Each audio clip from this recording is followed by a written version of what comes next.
大家好，我係你嘅塔羅師 Chester。今個星期嘅大眾占卜問題就係今年內嘅脫單指數。好，咁而家會幫大家洗一洗牌啦。咁一陣我都係會抽出3張牌出嚟嘅。咁之後你只要揀翻一張最有感覺嘅牌就可以啦。好，咁我哋就準備啦。好啦，首先幫大家抽出3張牌出嚟先。好，首先第一張啦，第二張啦，第3張嘅。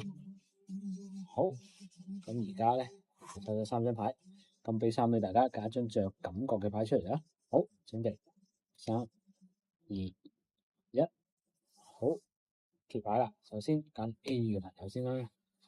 A 嘅朋友，今年來嘅脫單指數就唔算話太高，因為咧有其他嘅事情可能煩擾住你，未必咁有時間去顧及呢個感情嘅問題先啦。所以揀 A 嘅朋友冇心急，可以慢慢嚟，先做咗你其他嘅事情先，可能工作上嘅嘢啦。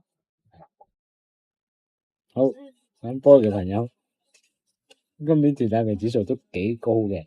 咁睇到啦，你嘅追求者其實唔少嘅，不過咧你就要識揀啦，唔好話多就要去一定要揀啦，咁一定要揀個啱嘅先，唔好為拍拖而拍拖啦。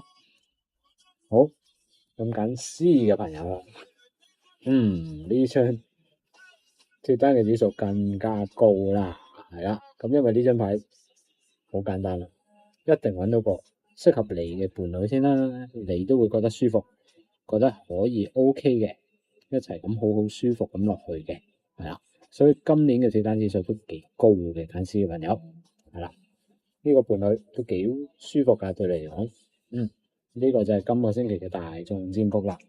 希望大家中意啦，可以幫我 like 同 share 條片啦。